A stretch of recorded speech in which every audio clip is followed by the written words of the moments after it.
Jadi kalau lepas ni, kalau orang pun bertanya lah, macam mana boleh mencipta kejayaan dalam gini, kita kena sebut dulu, Allah izin.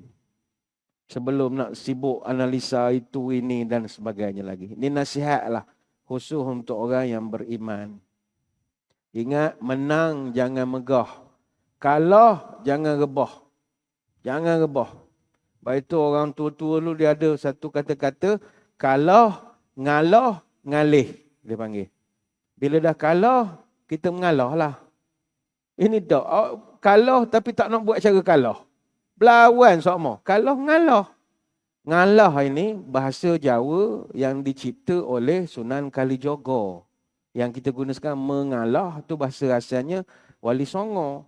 Mengalah tu dia kalau Jawa, nga itu maknanya menuju. Kalau dia sebut ngalas. Ngalas tu makna menuju ke hutan. Ngalas. Kalau naik ke tempat tinggi, ngawan. Naik ke atas.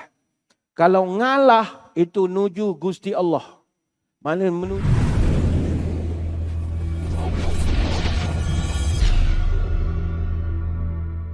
Assalamualaikum warahmatullahi wabarakatuh. Bismillahirrahmanirrahim. Alhamdulillahi hamdan katsiran tayyiban mubarakan fihi kama yanbaghi li jalali wajhikal karim wa li 'azimi sultanik. Allahumma salli ala sayyidina Muhammadin abdika wa rasulika nabiyil ummi wa ala alihi wa sahbihi wa sallim. Nawaitu ta'alluma wa ta'lim wa tadhakkura wa tadhkir wa naf'a wal intifa' wal ifadah wal istifadah wal hasa ala tamassuki bi kitabillah wa sunnati rasulih wa du'a ilal huda wa dalalah alal khair ibtigha'a wajhillah wa mardatihi wa qurbihi wa thawabihi. Allahumma inna nas'aluka fahman nabiyyin wa hifdzal mursalin wa ilhamal malaikatil muqarrabin. Ya Allah, kami mohon padamu kefahaman para nabi, daya hafalan para rasul, dan ilhamnya para malaikat muqarrabin. Allahumma aghnina bil ilmi, wa zayyinna bil hilmi, wa akrimna bit taqwa, wa jammilna bil afiyah ya arhamar rahimin. Ya Allah, kayakan kami dengan ilmu-Mu, hiasilah kami dengan kelembutan, muliakan kami dengan takwa dan cantikkan kami dengan sihat wal afiat. Yang saya hormati para pegawai, ahli jawatan kuasa dan sukarelawan Masjid Negeri Sultan Ahmad I Kuantan, yang diraikan juga tuan-tuan guru, para alim ulama, para pecinta ilmu dan para pelajar dan peserta program Tafakuh Fiddin. Semoga sekaliannya sejahtera dalam limpahan rahmah dan barakah. Saya dahului dengan penyataan tahmid kesyukuran atas pertemuan pagi ini bersempena dengan kuliah duha dan seterusnya dapat kembali kita bertatap muka dan alhamdulillah hari ini sudah pun kita memasuki 25 Muharram tahun 1445 Hijrah. Banyak perkara menarik yang berlaku sehari dua ini, khususnya semalam. Sudah pasti bagi orang yang minat kepada perkembangan politik dan sebagainya, ada pelbagailah perasaan yang sedang melanda sekarang ini. Namun apa juga pertandingan, pasti ada yang menang dan mesti ada yang kalah. Tak boleh seri. Cuma kepada yang menang, kita nasihatkan jangan sombong. Menang tak pegah, kalah jangan rebah. Itu. Yang menang jangan sombong, yang kalah jangan rebah. Sebab setiap kejayaan yang kita kecapi adalah dengan izin Allah. Sebab itu kalau kita baca nanti surat khabar sehari dua ni, orang akan buatlah analisis yang macam-macam. Oh, kenapa ni menang, kenapa ni menang. Rata-rata orang akan jawab, oh ini kehendak rakyat. Ada yang jawab, oh ini pattern pengundi bawah 40 tahun. Oh ini kerja keras ahli-ahli parti. Oh ini penangan undi 18. Oh ini tsunami Melayu. Itu semua kita tak nafikan. Tapi sebagai orang beriman, Setiap kejayaan adalah dari dia. Dari dia. Sebab itu dalam Quran ada satu ayat. Allah ulang 31 kali. Apa ayat itu? Fabi ayyi ala'i rabbikuma tukadziban. Maka nikmat Tuhanmu yang manakah yang kamu nak nafi atau dustakan? Surah Ar-Rahman. Ulama bincang kenapa Allah guna perkataan tukadziban. Bukannya takfurun. Tukadziban ni maknanya dusta. Takfurun ini mengingkari. Kenapa manusia ini Allah Ta'ala kata berapa banyak nikmat aku yang kau nak dustakan. Kenapa tak gunakan fabi ayyi ala'i rabbikuma takfurun. Berapa banyak nikmat yang aku beri padamu yang kau nak ingkarkan. Engkau nak kufurkan. Kata ulama, kerana orang yang mendustakan itu adalah orang yang menyembunyikan perkara sebenar. Contohnya, kalau dalam Quran, kalau bahasa Arab, kaziban ni maknanya menipu. Al-kazibu ataupun al-kizbu bermakna al-ikhbar anisyai' bi khilafi ma huwa alaih. Pembohongan ni adalah benda yang asalnya lain tapi dia cerita lain. Contoh meja 4 segi. Dia cerita ke orang meja bulat. Bohong lah. Ataupun bekas tisu ni warna hitam. Dia balik kampung cerita ke orang warna dia kuning. Bohong lah. Apa saja khilaf ma huwa alaih adalah pembohongan. Maka dalam nikmat pun sama. Kata ulama, ada orang bila dia dapat rezeki banyak, orang tanya macam mana dia dapat rezeki banyak, dia nafikan itu dari Tuhan. Caranya dia mengatakan itu hasil kerja keras dia. Macam mana awak sekarang berniaga bagus? Orang lain sekarang kedai banyak tutup, awak berniaga maintain apa macam boleh rezeki bagus? Oh, kita hidup kena ada merancang, kena kerja keras, kena ada strategic planning, kena ada kumpulan kerja yang di mana Allah dalam kejayaan itu. Itu yang tukadziban tadi. Ada orang berjaya dapat degree. Ada orang berjaya dapat diploma, dapat masters, PhD.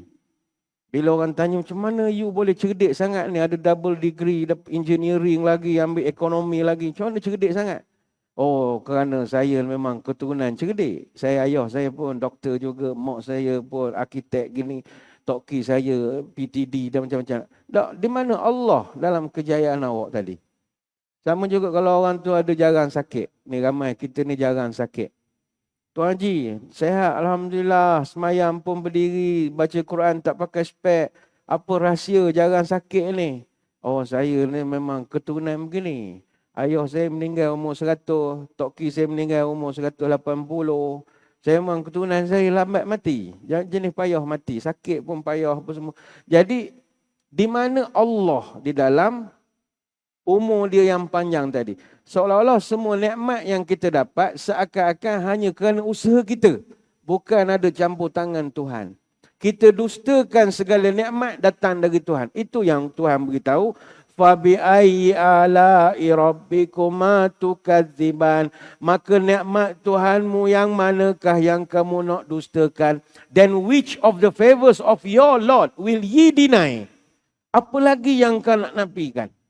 Jadi kalau lepas ni, kalau orang pun bertanya lah, macam mana boleh mencipta kejayaan dalam gini, kita kena sebut dulu, Allah izin.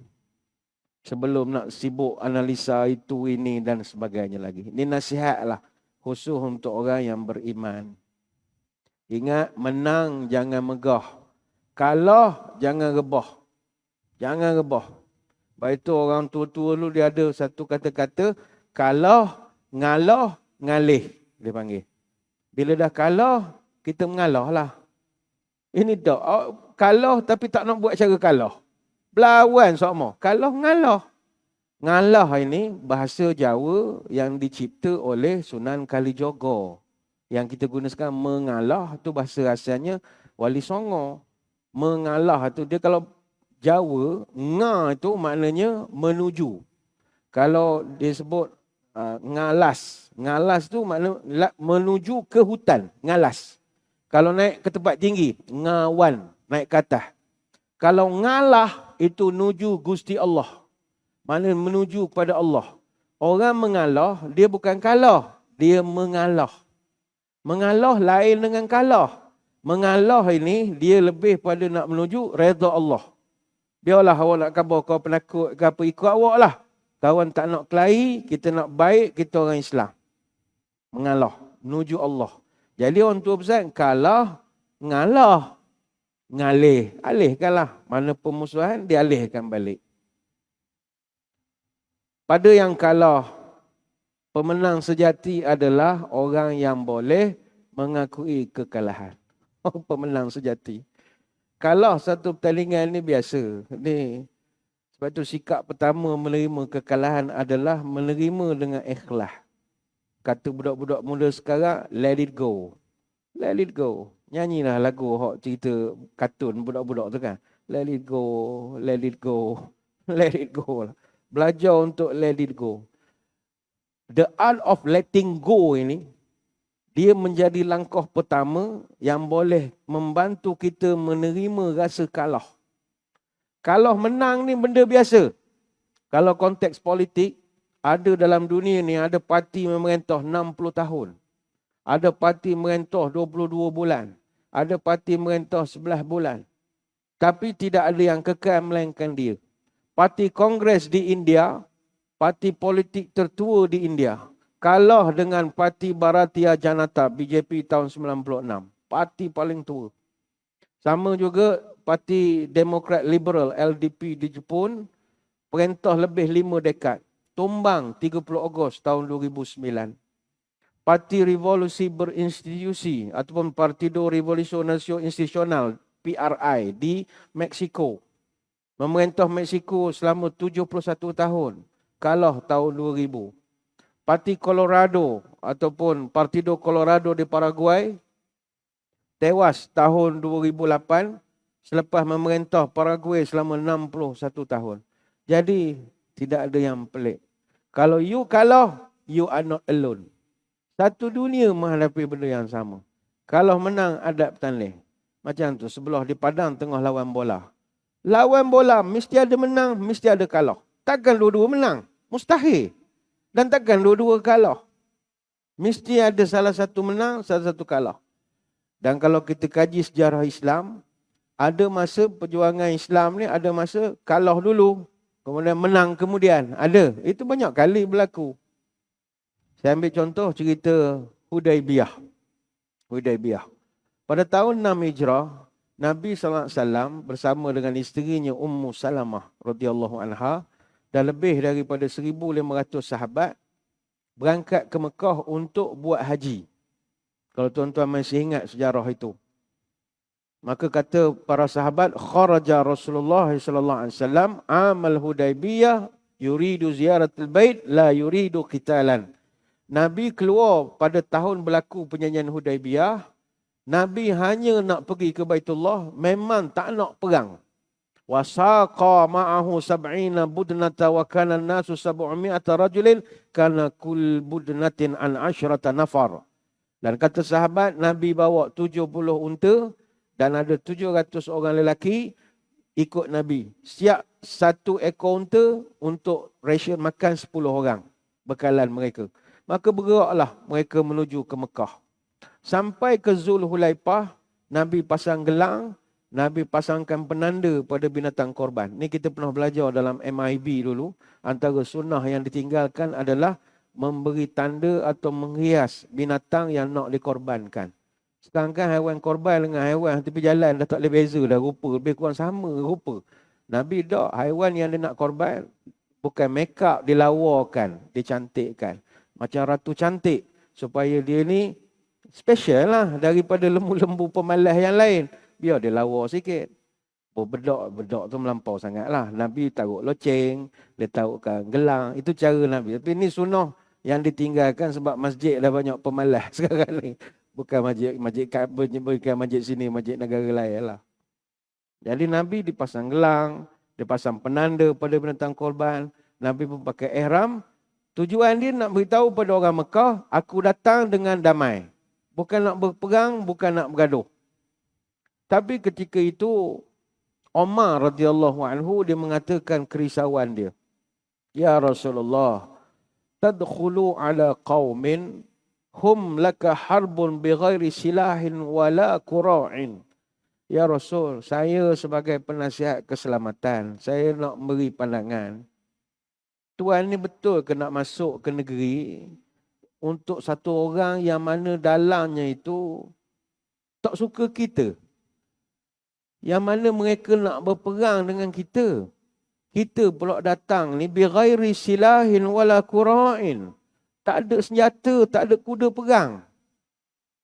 Guna gaya kalau kita kena ambush. Umar menyatakan kerisauan dia. Jadi Nabi pun terimalah pandangan Umar. Okeylah, kita kirim spy.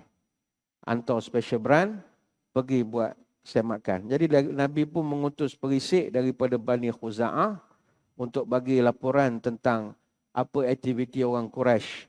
Masa Nabi nak sampai ke Usfan, sekitar 80 km daripada Mekah, datanglah perisik ini. Perisik ini kalau dalam riwayat namanya Bishr bin Sufyan Al-Ka'bi. Dia pun bagi laporan. Wahai Rasul, semasa saya datang tadi, Bani Ka'ab bin Lu'ay tengah mengumpulkan angkatan Ahabish. Ahabish ni dia bersekutu dengan Pok di Bukit Habash. Dengan kumpulannya begitu ramai sekali ya Rasul. Dan saya dapat tahu memang dia nak berperang dengan kamu, dia tak benarkan kamu sampai ke Baitullah. Ini ada dalam sirah Nabawiyah bin Ishaq.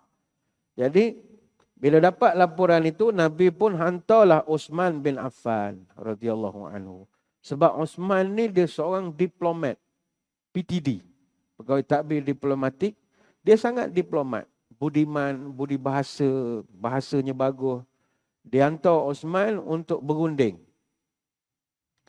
Dapat pula berita ketika dia nak menghantar, bila Uthman dah dihantar itu, dapat pula cerita Uthman terbunuh. Jadi bila dapat cerita Uthman ni terbunuh, Nabi marah. Ini menantu dia. Jadi Nabi pun membai'ah para sahabat di bawah sebatang pokok yang terkenal namanya Bai'atul Ridwan. Allah sebutkan peristiwa ini dalam surah Al-Fatah ayat 18. Itu cerita dia. Kemudian bila Nabi nak pergi, diringkaskan cerita, hajat Nabi pada tahun itu untuk ke Mekah tidak kesampaian. Sampai di kawasan Hudaibiyah sekitar 22 km daripada Mekah, Nabi dan sahabat dihalang oleh pihak immigration Quraisy, tak boleh masuk. Tak dibenarkan masuk sepadan. Jadi kalau tuan-tuan puan-puan ada kes jemaah kita tak boleh pergi haji, tak boleh pergi umrah, akhirnya dia pun kecewa menangis. Jangan menangis. Nabi pernah merasa benda sama. Dah tolak daripada Madinah sampai ke Hudaibiyah dah. Nak masuk tak lepas.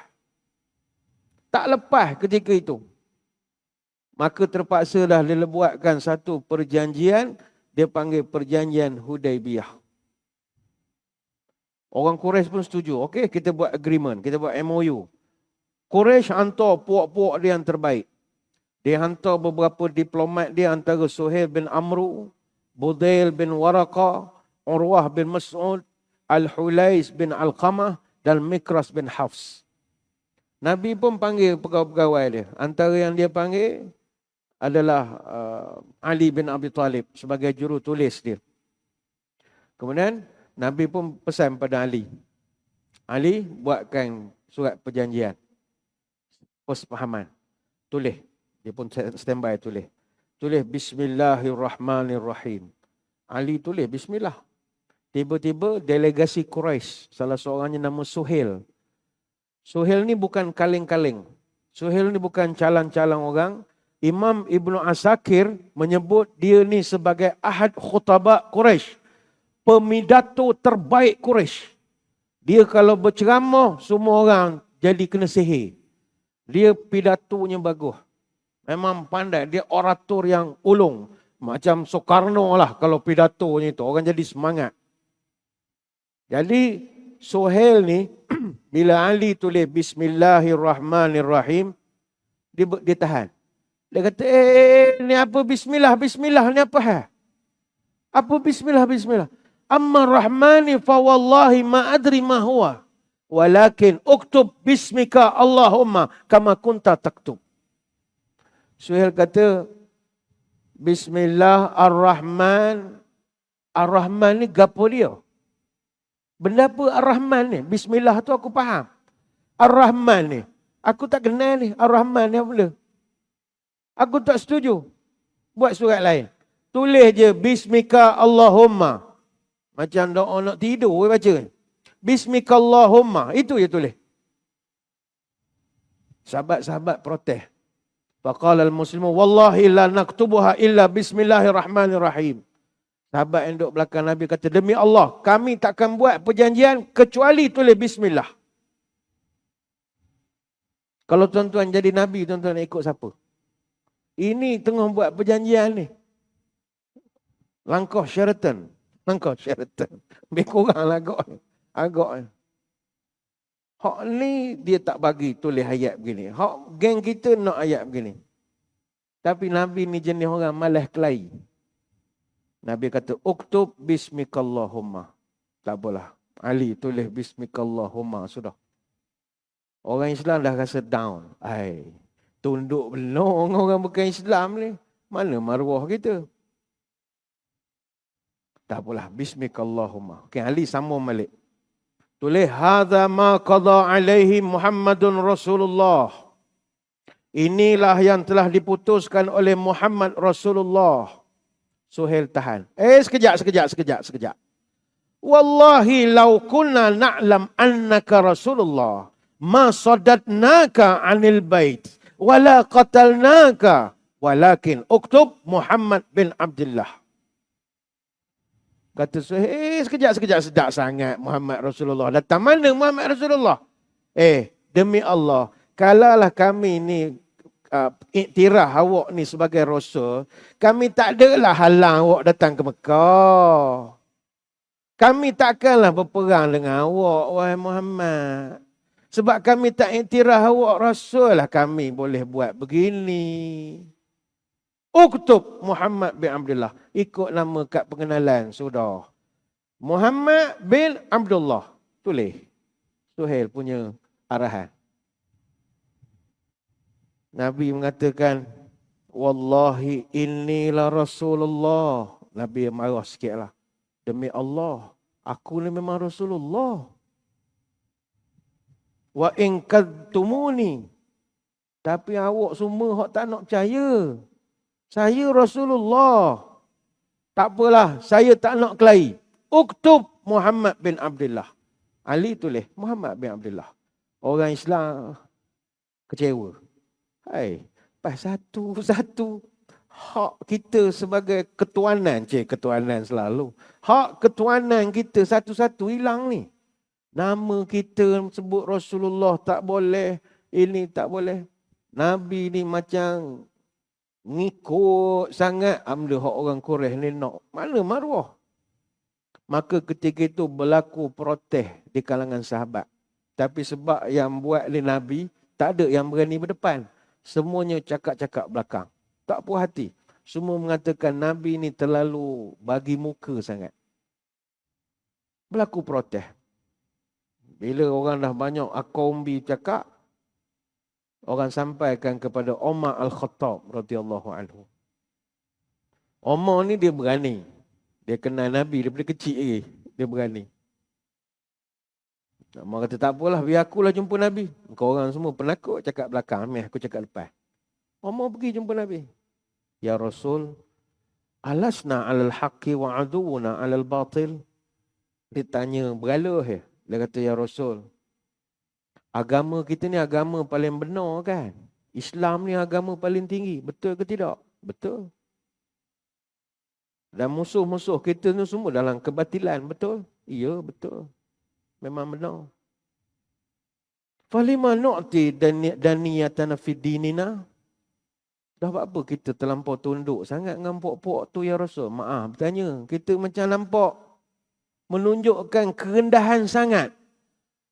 Sedangkan Allah belum memutuskan keputusan tentang kita ini. Kenapa nampak macam kita ni lembik sangat? Apa jawab Nabi? Umar, Inni Rasulullah, aku ni Rasulullah. Lastu a'sihi wa huwa nasiri. Aku takkan derhaka kepada Allah dan Allah takkan sia-siakan aku. Jangan kau risau, akan sampai masanya.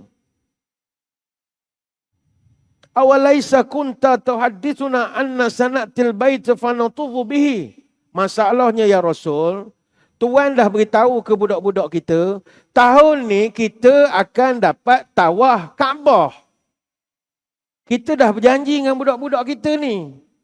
Kalau kita patah balik, nampak kita dok-rok. Nampak macam kita ni penakut.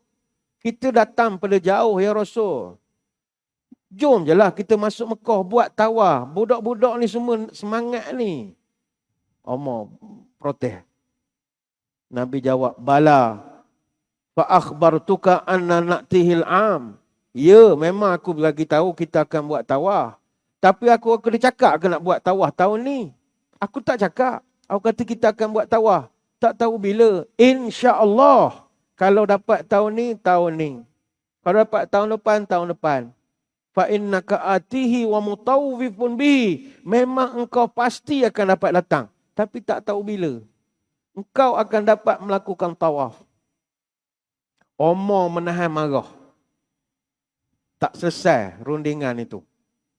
Dia keluar sambil menahan marah. Dia pergi jumpa Abu Bakar. Dia jumpa Abu Bakar, dia cakap je terang apa yang dia tak puas hati. Falima nu'ti daniyata fi dina. Idza qala ayyuhar rajul innahu la rasulullah. Apa wahai Abu Bakar? Cuba awak fikir. Macam kita tak ada maruah.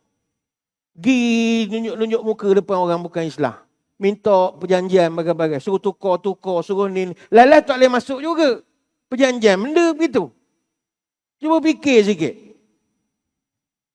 Abu Bakar kata, engkau sedar tak tadi tu engkau cakap dengan Nabi? Engkau sedar ke tak? Sedar. Dah apa pun linggi-linggi suara dengan Nabi? Kau ingat Nabi ni buat benda ikut dia? Tak. Dia buat benda semua ikut perintah Allah. Cuba bersabar dalam perjuangan. Kita kalah dulu. Kita akan menang kemudian. Abu Bakar mujuk.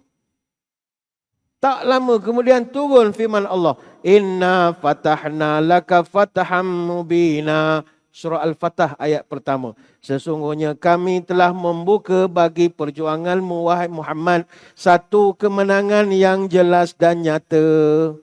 Turun ayat ni, Nabi panggil satu sahabat, engkau tolong baca ayat ni kepada Omar. Berlarilah orang ni. Omar, ada ayat baru sampai. Dia pun baca. Omar pun berlari jumpa Nabi. Ya Rasulullah, adakah ayat ini menunjukkan kita dah menang? Kata Nabi, ini baru menang. Nabi kata, ini baru menang. Tunggu keputusan daripada Big Boss. Sabar. Sabar itu subur. Enggak sabar masuk kubur. Omar pun sejak daripada peristiwa itu, dia menyesal sangat. Kerana pertama meninggi suara pada Nabi. Dia meninggi suara. Sebab itu kata Az-Zuhri, fa'amiltu lidzalika a'malan. Omar pernah mengatakan, disebabkan perbuatan aku meninggi suara pada Nabi dan aku mempertikaikan strategi Nabi ketika itu, menyebabkan aku telah menyesal dan aku terpaksa cover penyesalanku itu dengan beberapa amalan-amalan. Aku akan bersedekah, aku akan puasa, aku akan sembahyang sunat dan aku akan bebaskan hamba bila aku teringat perangai aku itu. Sebab aku takut kata-kataku itu dianggap sebagai dosa yang sangat tercela di sisi Allah. Ini boleh rujuk dalam Sirah An-Nabawiyah li Ibn Ishaq. Jadi Umar bila teringat dia pernah meninggi suara pada Nabi, dia menyesal. Dia akan sedekah atau dibuat ke satu kebaikan. Sebab itu ada masa dalam perjuangan, kalah dulu, menang kemudian. Macam cerita Hindustan lah, kalah dulu. Tak, Hindustan menang sama. Cerita kungfu, kalah dulu, menang kemudian. Kalau cerita Melayu, kalah sama. Daripada awal kalah, lelah mati ke hero. Cerita Tamil, menang sama. Daripada awal sampai ujung, menang sama. Cerita kungfu, kalah dulu, menang kemudian. Sebab itu bila kita, agama mengajarkan bila dilanda dengan sebarang kekalahan, Ada cara dia. Ada satu bab, Imam Muhyiddin Abu Zakaria An-Nawawi dalam kitab Al-Azkar An-Nawawiyah, dia menulis satu sub bahasan, perbahasan yang sangat menarik. Bab ma yaqulu idza ghalabahul amr.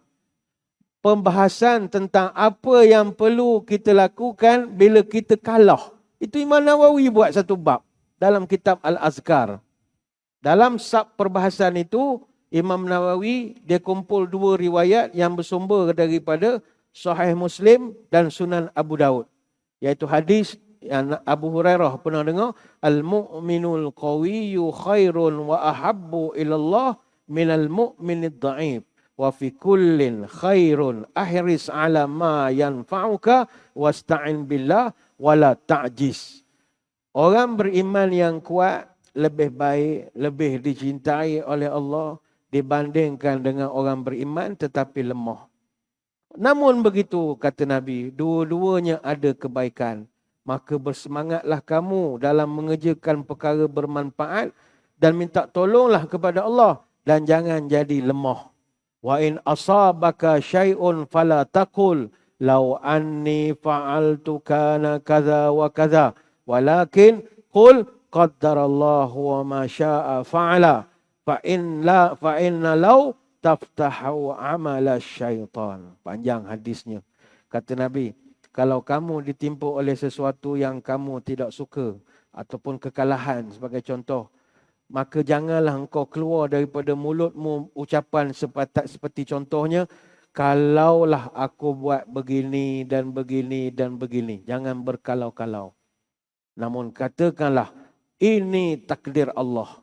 Apa yang dia tentukan pasti berlaku. Kerana kata Nabi, fa inna law, kalau engkau berkalau-kalau, tuftahu amal syaitan.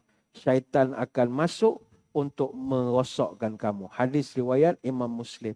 Jadi kita kalau kalah, jangan berkalau-kalau. Kalah dan kalau tak boleh digabungkan. Macam contoh geng-geng main bola di sebelah. Kalah. Tak ada lah. Kalah lah kita ada Cristiano Ronaldo main. Tak ada kalah-kalah dah. Kalah tak ada kalau. Oh kalah lah pada MPK ni ada ekon. Tak ada kalau. Dah kalah. Jangan berkalau-kalau. Kalaulah pemain lawan tu hari ni tak gut belaka, kan kita menang. Itu tak ada kalau. Nabi pesan kalau. Jangan berkalau. Apa juga. Ini cara agama mengajar lah. Panjang pula cerita pasal benda ini. Nak cerita hal lain tadi. Jadi hadirin hadirat sekalian, pada yang mendengar ceramah syarahan ini, yang minat politik lah, kalah menang. Yang penting kita semua sedara belaka, tak payah berkelahi, kita tumpu pada kerja pula selepas pada ini. Bagi kita yang orang datang mengaji di masjid ini, teruskan mengaji di masjid. Saya tertarik nak kongsi dengan tuan-tuan puan-puan pagi ini. Yang kajian yang kita buat ni sebab kita memandangkan sudah ada satu trend di kalangan masyarakat sekarang, dah tak minat mengaji di masjid. Kita kena pukulan PKP ni, kesan dia terlampau lama sangat. Bukan PKP, COVID. Kesan dia lama. Termasuklah kecenderungan orang datang belajar di masjid dah makin kurang. Masjid dah tak ramai orang. Sejak pada COVID, kita banyak ceramah online. Ni, kamera sampai 2 ni. Berapa ramai orang tengah melerak tengok di rumah. Bukan marah dia tengok di rumah. Sambil duduk dapur, motor tengok kita ceramah. Bagus. Tapi kita kehilangan sebahagian besar jemaah apabila online diwujudkan. Satu sisi bagus, satu sisi ada tak bagus dia. Lepas itu kadang kita marah. Ada orang dalam ceramah kadang buat online, suara tak dengar, audio kurang jelas. Dia marah ke admin. Oh admin, suara tak dengar gini. Dalam hati kau nak marah buat apa? Datang je lah masjid. Orang lain datang, oh payah parking. Dah orang lain bukan pakai tikar terbang, pun parking juga.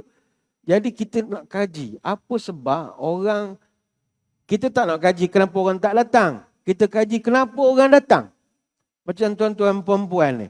Hari Ahad patutnya duduk dengan keluarga, tengok di rumah, tengok cerita nona ke melodi ke, tak kira lah, duduklah di rumah. Tapi datang. Kalau yang tafakuh, lagi saya hormat. Tahap 1 habis, tahap 2 habis, tahap 3 habis. Sabtu Ahad non-stop.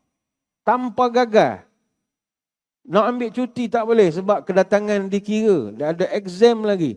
Sedangkan Sabtu Ahad weekend kita dengan family, cucu anak balik, kenduri kendara. Tapi komitmen luar biasa betul. Ini kita nak kaji. Kenapa rajin datang? Berbanding orang yang bukan malas, tak berapa semangat nak pergi. Apa sebab dia tak semangat?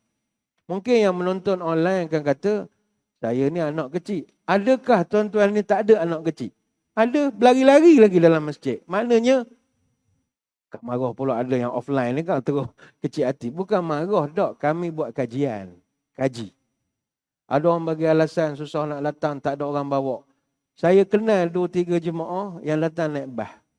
Jadi kita nak kaji makcik ni. Kenapa makcik rajin sangat naik bas? Pada taman tas, pada apa? Luar biasa sekali. Tapi pada pandangan saya lah, kita mengaji di masjid ini, dia jauh barakah berbanding mengaji di tempat lain. Bukannya di luar tak ada pengajian agama. Ada rumah-rumah kedai yang buat tempat mengaji Quran, tempat usrah ada.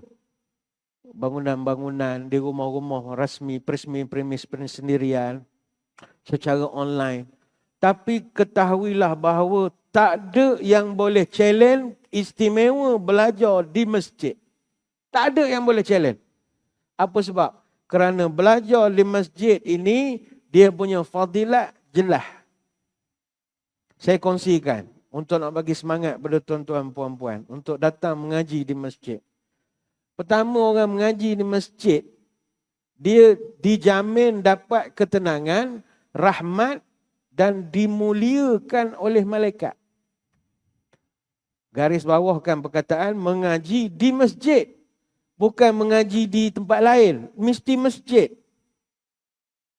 Dalilnya, la yaq'udu qaumun yazkuruna Allah azza wa jalla illa haffathumul malaikatu wa ghashiyatuhumur rahmatu wa nazalat alaihimus sakinah wa dzakarahumullahu fi man indahu.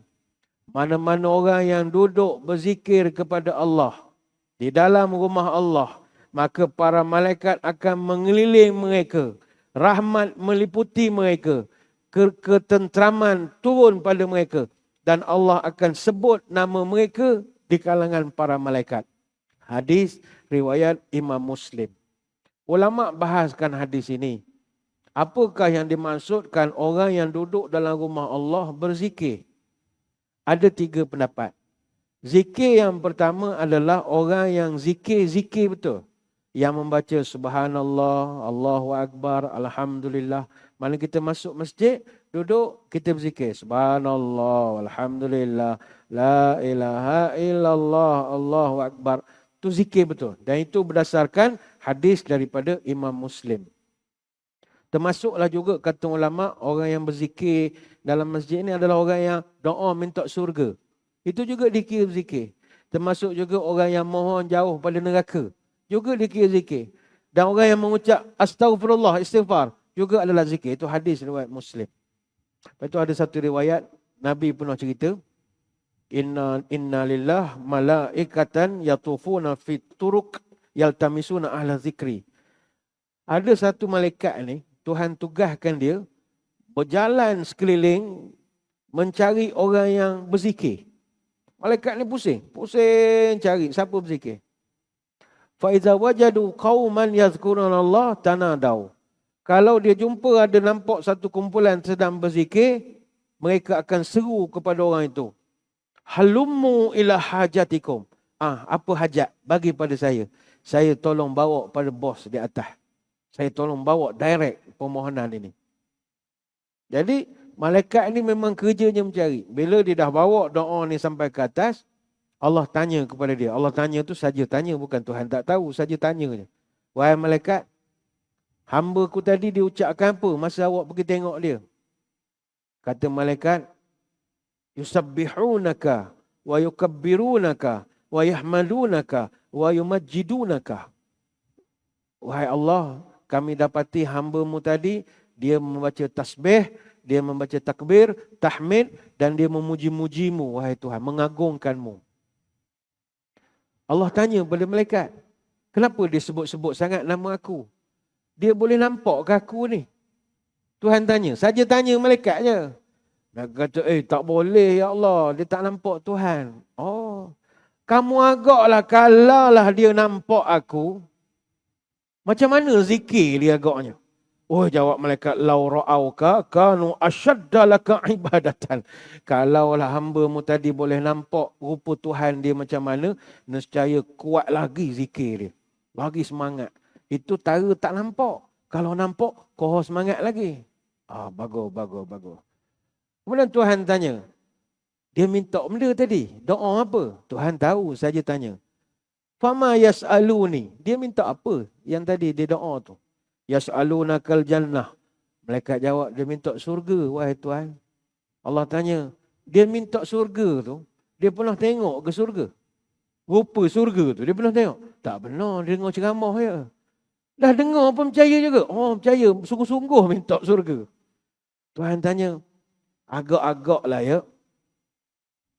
Kalaulah dia orang ini, fakaifa law annahum ra'auha. Kalau dia nampak surga dengan mata kepala, guna gaya.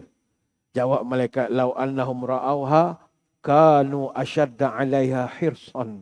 Kalaulah dia orang ni pernah nampak surga sebagaimana kami nampak ni, nescaya dia punya doa lebih semangat lagi, ya Allah.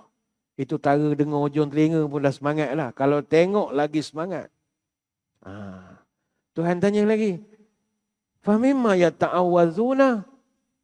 Dia minta lindung daripada apa? Minta a'udzubillah daripada apa tadi? Minta jauh pada neraka, ya Allah. Neraka. Dia pernah tengok ke neraka tu yang dia takut sangat tu? Tak pernah. Dengar-dengar ceramah je. Semangat betul? Ya, semangat. Agak kalau dia tengok neraka, guna gaya. Lebih ganas lagi. Dia takut je. Lagi melangih-langih dia doa. Maka apa respon Allah? Fayaqul fa'ushhidukum anni qad ghafartu lahum. Malaikat, aku nak kamu jadi saksi. Aku ampunkan semua dosa Mamat tadi. Semua dosanya aku kira selisih lah.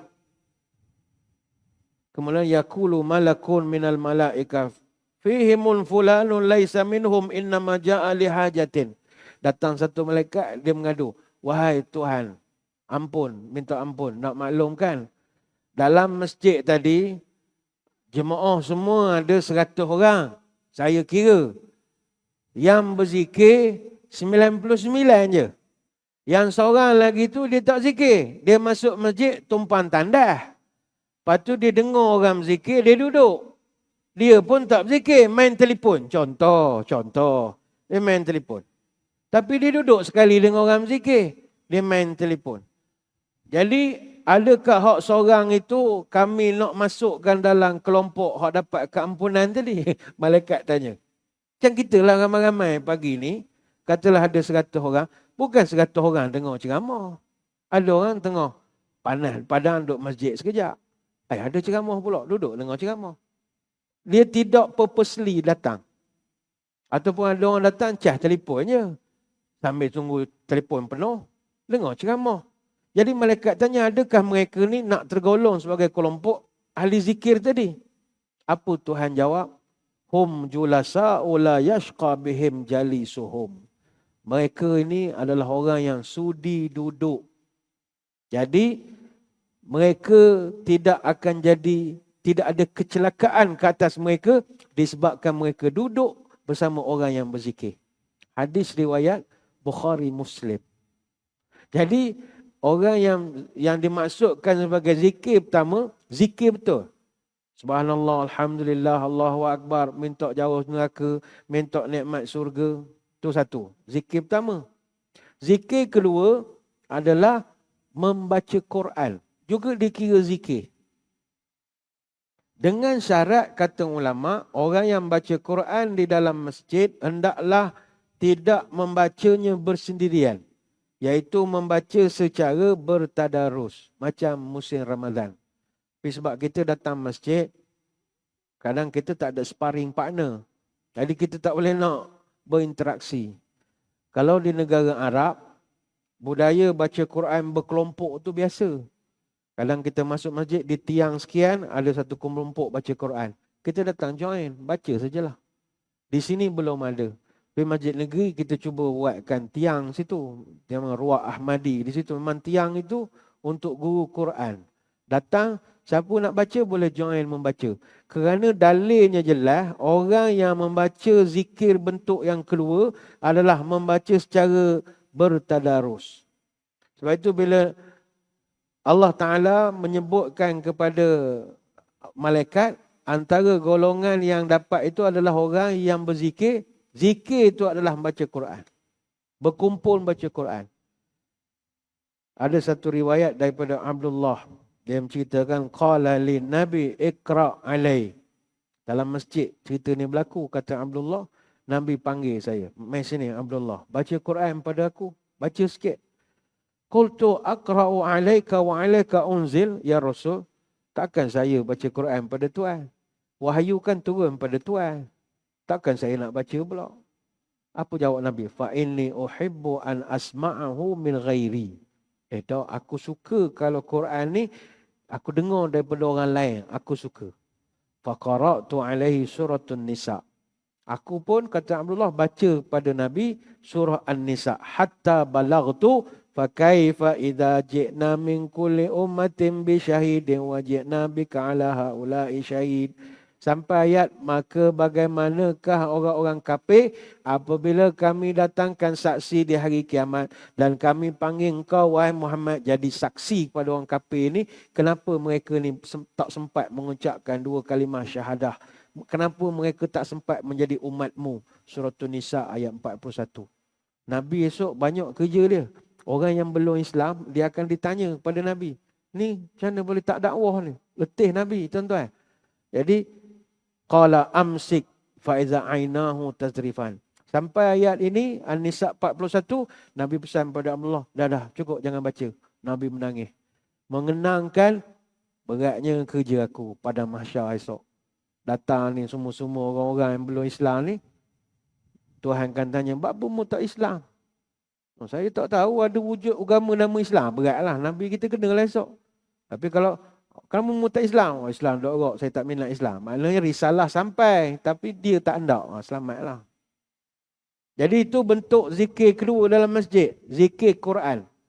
Bentuk zikir yang ketiga adalah majlis ilmu. Saya kena terangkan begini sebab ada di kalangan asatizah ketika menjelaskan hadis malaikat merahmati majlis zikir, dia hanya tumpu pada zikir saja. No. Zikir ni termasuklah menghadiri majlis ilmu. Memang asalnya ulama berpendapat, dia berbeza pendapat. Adakah majlis ilmu termasuk majlis zikir? Ibn Hajar, dia mempertahankan majlis ilmu bukan majlis zikir. Itu Ibn Hajar. Tapi pendapat yang kuat, kalau kita tengok pendapat Imam An-Nawawi dalam kitab Riyadhus Salihin. Imam Nawawi dia buat satu bab nombor 247. Satu bab khas tentang ada hadis yang menunjukkan majlis ilmu adalah majlis zikir. Kata Abu Waqid Al-Laythi, satu riwayat berlaku dalam masjid Nabi. Ketika Nabi tengah duduk dalam masjid, datang 3 orang. 2 orang duduk datang jumpa Nabi, seorang lagi tak datang jumpa. Yang kedua, orang yang kedua tadi, dia datang berhenti Nabi, seorang dia intai celah-celah orang yang sedang belajar, dan seorang lagi dia duduk dekat dengan orang itu. Jadi ada watak yang pelbagai dalam kelas pengajian. Orang yang ketiga, dia balik. Dia tak nak dengar ceramah. Falamma faragha Rasulullah qala ala ukhbirukum anin nafari salasah. Kata Nabi, maukah kamu aku beritahu tentang gelagat ada 3 orang masuk majlis kita tadi. Sahabat perasan sebab masuk tengah kelas pengajian. Amma ahadahum fa'awa ilallah fa'awahullah. Seorang yang pertama tadi, dia datang, dia nak dekat diri dengan Allah. Allah pun sudi dekat dengan dia. Sebab dia nak dengar majlis ilmu.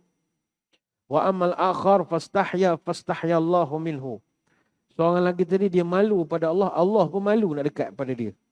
Mana dia Tengok mana nak duduk, segan tak segan duduk depan. Awak malu ke Tuhan? Tuhan pun malu dengan awak. Yang seorang lagi, wa amal akhar fa'aradallahu anhu. Hak ketiga, memang tak minat pun dengar ceramah, terus keluar. Dia berpaling pada Allah, Allah pun berpaling pada dia. Maka kata Syekh Abdul Razak bin Abdul Muhsin Al-Badar dalam kitab Fiqhul Ad'iyah wal Azkar, majlis ilmu lebih afdal daripada majlis zikir. Oh, lebih tinggi lagi. Apa sebab? Sebab dalam majlis ilmu, dia belajar halal dan haram. Dia belajar Quran, belajar riwayat hidup Nabi. Dan sebaik-baik ilmu pengetahuan adalah pengetahuan tentang Quran, tentang hadis. Sedangkan zikir adalah tatawuk, yang amalan sunat yang memberi kesan pada seseorang. Diri dia. Tapi kalau kelas itu dia memberi impak yang banyak.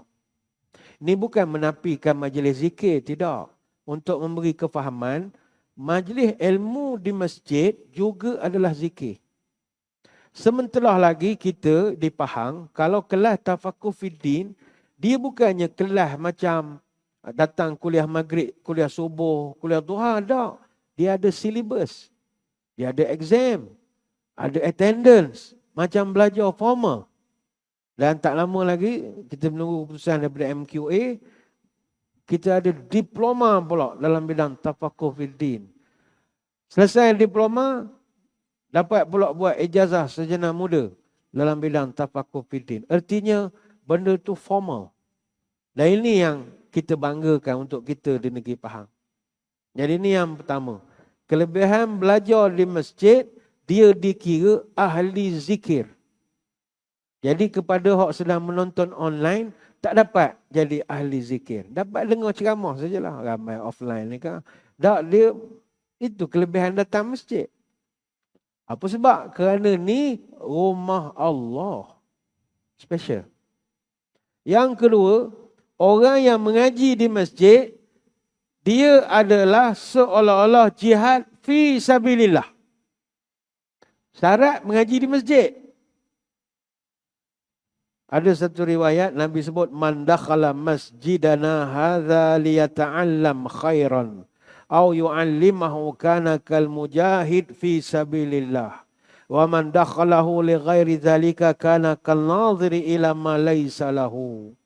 Siapa yang memasuki masjid kami ini untuk belajar satu ilmu kebaikan dan kemudian dia mengajar pula kebaikan itu, maka sama dia berada jihad fi sabilillah. Siapa yang masuk masjid bukan dengan niat nak mengambil ilmu atau nak mengajar ilmu, samalah seperti orang masuk ke sebuah tempat melihat barang yang bukan milik dia. Hadis riwayat Ibnu Hibban. Kita pergi muzium, ada satu perasaan.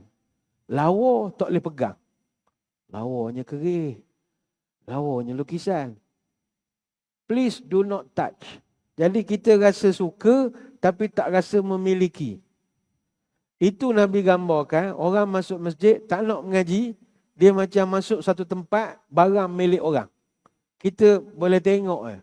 Nice to see, nice to hold. If broken, consider sold. Lagi kita takut nak pegang. Tapi kalau dia mari belajar, segalanya milik dia. Jiwa dia jadi kaya. Seumpama pergi muzium boleh usik semua benda. Kerih boleh usik, lukisan boleh usik, semua benda boleh usik. Dia punya kegeraman dia nak usik tu dapat dia selesaikan. Itu yang kedua. Yang ketiga, kelebihan mengaji di masjid, dicatatkan oleh malaikat dia ini sebagai orang yang sembahyang. Walaupun dia sedang mengaji, sampailah dia balik ke rumah. Mana tuan-tuan puan-puan dah duduk di masjid ni daripada pukul berapa? 8 sebagai contoh. Malaikat sebelah kanan masih menulis tuan-tuan puan-puan sebagai orang yang datang semayang. Rekod tu punch card datang semayang. Iza tawadda'a ahadukum fi baitihi thumma atal masjid kana fi salatin hatta yarji'. Siapa yang berwuduk di rumah, kemudian dia pergi ke masjid, dia akan terus direkodkan sebagai orang semayang. Sampai dia balik. Walaupun dia pergi masjid tu kerana majlis korban ke, godeh, bubuh surah ke, bukanlah nak semayang asalnya. Tapi kerana kemuliaan rumah Allah ini, dia dikira sebagai orang semayang. Ini hadis riwayat Al-Hakim dan juga Ibnu Khuzaimah. Yang keempat, kelebihan mengaji di masjid. Dicatat amalan kita di Iliyin. Salatun fi isri salatin la lagwa bainahuma, kitabun fi Iliyin. Seorang yang selepas selesai solat di masjid, kemudian dia duduk di masjid sampai menunggu waktu solat yang berikutnya, tanpa melakukan amalan yang lara antara dua perintah itu, maka kitabun fi Iliyin. Catatan amalnya disimpan di Iliyin. Hadis Abu Daud. Iliyin ni apa? Perkataan Iliyin ni diambil daripada perkataan al-ulwu. Maknanya tempat yang paling tinggi. Ibnu Abbas, dia pernah tanya kepada Ka'ab, apa itu Iliyin? Maka Ka'ab jawab, Iliyin ni adalah lapisan langit ketujuh. Yang di situ terdapat roh orang-orang beriman. Roh mak ayah nenek moyang kita yang baik-baik duduk di langit ketujuh, namanya Iliyin. Dan kata Qatadah, Iliyin ni adalah arash ataupun singgasana Allah bahagian sebelah kanan. Dan ada ulama berpandangan Iliyin ni adalah satu tempat terdapat di Sidratul Muntaha. Kalau rujuk tafsir Ibnu Katsir, Iliyin ni di langit ketujuh, seventh heaven, petala langit yang ketujuh. Kalau Sijin, petala bumi yang ketujuh, perut lapisan yang ketujuh. Sebab itu dalam satu riwayat daripada Syekh Sulaiman bin Amir Al-Ruhaili, wal kitabu fil iliyin kitabun la yaksur wa la yaftah ila yaumil qiyamah mahfuzun la yanqusu minhu syai'. Apa juga catatan amal kalau disimpan di iliyin, buku itu tidak akan rosak, tak akan dibuka sampai hari kiamat, dia tersimpan diawet dengan baik, tak dikurangkan walau sedikit. Bahasa mudahnya, orang duduk masjid, dia punya buku amalan dia simpan di muzium. Bukan simpan dalam bilik fail. Catatan rekod dia. Biasa orang fail simpan bilik fail je. Office boy jaga. Tapi sebab orang rajin pergi ke masjid dan dia bukan datang ibadah semayang saja, dia buat macam-macam kebaikan termasuk mengaji. Rekod yang malaikat tulis lepas tuan-tuan balik ni sekarang bukan simpan dalam store. Bukan simpan di muzium tu. Muzium nama Iliyin. Lawa bekasnya. Ada cermin. Ada lampu. Entah-entah ada boleh bergerak-gerak. Macam kat muzium tu kerih berpusing tu. Gitu. Lawa bekas amalan kita. Itu namanya Iliyin. Jadi tanya diri kita pagi ni. Nak ngaji di masjid ke nak ngaji online? Ngaji di masjid. La ilaha illallah, ruginya tak datang masjid. Datang. Lepas tu tahniah sekali lagi kepada para pelajar, khususnya Tafaqquh Fiddin dan juga yang datang kuliah-kuliah kita lah. Maghribnya, kuliah subuhnya, kuliah duhanya. Ini semua ialah kita selalu pandang, alah, dengar ceramah di masjid dengan ceramah online. Sama je, tak sama. Kita jelaskan pada pagi ini, tidak sama. Cuma kalau tuan-tuan puan-puan nak dapat pahala lebih mengaji di masjid ini, jangan datang mengaji saja. Mengaji itu cara tu mengajilah, tapi kena ikut adab-adab mengaji. Itu. Sebab kadang maaf, ada masa kita melengok orang datang ke masjid belajar. Ini contoh. Melenggang tak boleh. Kita pergi ngaji tak boleh melenggang. Mengaji ni adab dia kena mencatat. Kena mencatat. Ini bukan marah dah belajar. Sebab itu kalau kita melihat adab ilmu di kalangan para ulama, pertama sekali dia orang akan belajar tu secara bertahap. Belajar tak boleh cepat. Ada setengah pelajar, kita buka kitab. Dia punya soalan itu bab akan datang. Dia tanya terlampau awal. Lorat. Destinasi belum sampai. Bila tenaga pengajar tak jawab, dia kata kita tak raih. Tapi soalan awak laju sangat. Kita daripada Kuantan ke Kuala Lumpur kena tempuh Maran dulu, Temeloh dulu. Dia tanya Bentong dah. Kalau kita jawab pasal Bentong, Nanti kan cerita semula daripada maran, sampai di bentung esok dah tak tahu nak cerita apa. Jadi dia mesti bertahap. Kata Imam Ibn Syihab Az-Zuhri, ini ulama kibar tabi'in. Dia pesan pada murid-muridnya, antaranya kepada Yunus bin Yazid. Ini semua ulama besar. Wala ta'khuz ilma jumlatan. Fa'imman rama akhadahu jumlatan zahaba anhu jumlah. Walakin syai' ba'dal syai' ma'al ayami wal layali. Jangan ambil ilmu sekaligus. Siapa ambil sekaligus, dia akan hilang ilmu tu sekaligus. Ambil sikit-sikit. Malam ambil sikit, siang ambil sikit. Baik itu Nabi SAW sendiri pernah ditegur kerana cepat hafal Quran. Pernah Nabi kena tegur. Lorat. Nabi bila dapat wahyu, dia excited. Jadi dia berusaha nak hafal.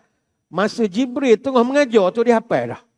Jibril baca wadduha wal dia wadduha wal Tok Guru tengah cakap, dia nak ngapal dah masa tu. Jadi bila Nabi terlampau cepat sangat, Allah tegur dalam surah Al-Qiyamah ayat 16 sampai 19. Wala tuharrik bihi lisanaka lita'jala bih. Wahai Muhammad, jangan kerana cepat nak menghafal, kamu gerakkan lidahmu sebelum selesai Jibril baca kepadamu. Dengar dulu. Tunggu Tok Guru baca. Wadduha wal-laili idza saja. Baca, baru baca. Wadduha wal-laili idza saja. Dan Tuhan tegur lagi. Wa inna alaina jam'ahu wa qur'ana. Sesungguhnya kamilah yang berkuasa mengumpulkan Al-Quran itu dalam dadamu dan yang berkuasa menetapkan bacaan pada lidahmu. Fa idza qara'nahu fattabi' qur'ana. Oleh itu apabila kami sempurnakan bacaan melalui Jibril, maka bacalah ikut bacaan itu. Summa inna alaina bayana. Kemudian kami serahkan pada kami menjelaskan kandungan ayat itu kepada kamu. Maknanya baca jangan lorat. Kemudian yang kedua, belajar mesti dengan banyak guru. Saya tengok pattern di masjid, kalau ceramah Isnin, Selasa, Rabu, Khamis, Jumaat. Isnin dia pergi sebab dia minat ustaz ni. Selasa aku tak minat. Rabu aku minat, datang balik. Jangan. Belajar biar banyak guru. Oh ini kita kena pergi. Ini ustaz masuk TV sokmo. Yang ni tak nak ni CCTV kau tak nak. Mana boleh begitu? Ustaz ustazah jangan kira TV tak TV. Ustaz ustazah jangan kira dia popular tak popular, follower ramai. Pedulikan. Guru mesti ramai.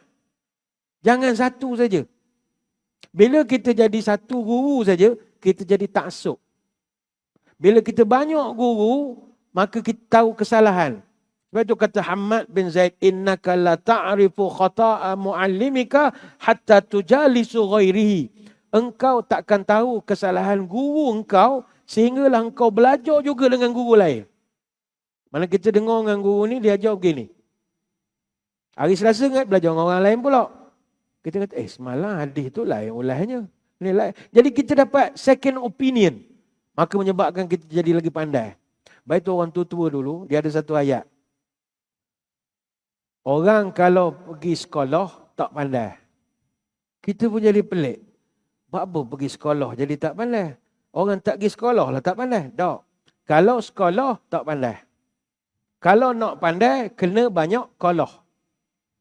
Jangan sekolah. Mana mengambil manfaat, jangan dari kolah yang sama. Sekolah.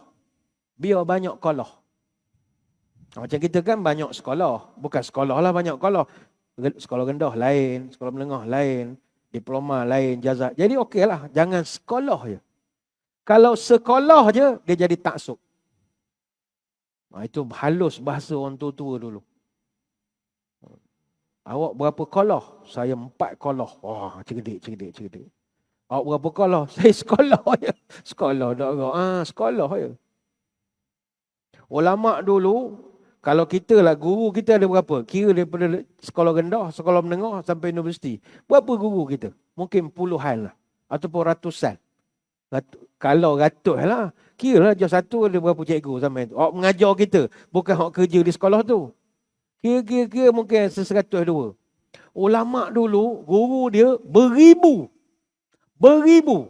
Kata Abdul Rahman bin Abi Abdullah Al-Mandah, sami'tu abi yaqul katabtu an alfa wa sab'umi'ah. Ayah aku dulu belajar daripada 1,700 orang guru. 1,700. Ulama dulu ribu-riban dia punya guru dia. Jadi itu yang kedua. Yang ketiga, yang terakhir, adab kita belajar di masjid ni. Mana kita tadi, yang pertama hendaklah kita belajar tu cara bersungguh-sungguh lah. Maknanya banyakkan guru, jangan tumpu guru yang sama. Dan yang mustahak juga adalah mengambil nota. Ambil nota ni sangat mustahak. Sebab dipesan oleh Nabi SAW. Nabi pesan pada sahabat, qayyidul ilma bil kitab.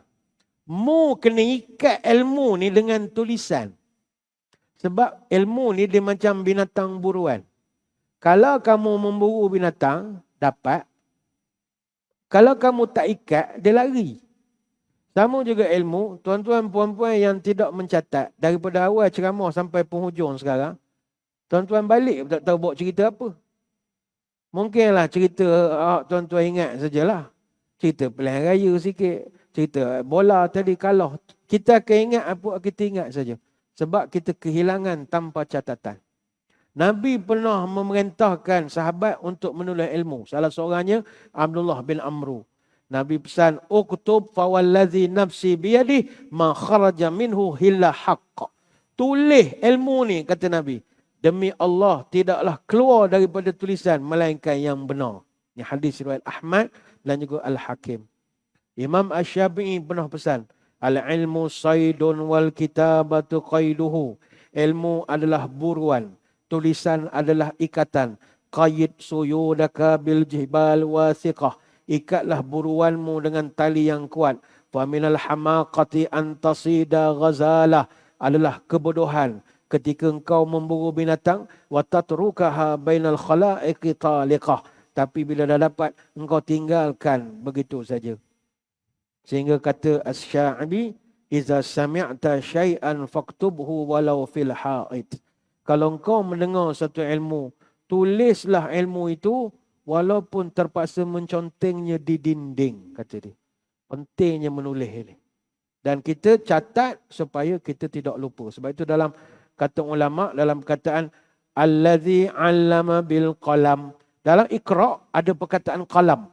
Maknanya baca, pen. Qalam tu pen. Ada kaitan antara baca dengan menulis. Artinya orang yang menulis, orang yang menghafal, membaca, dia mesti menulis. Bahkan hafalan terbaik adalah bila mampu ditulis. Maka sangat berkait rapat mencatatkan nota ini.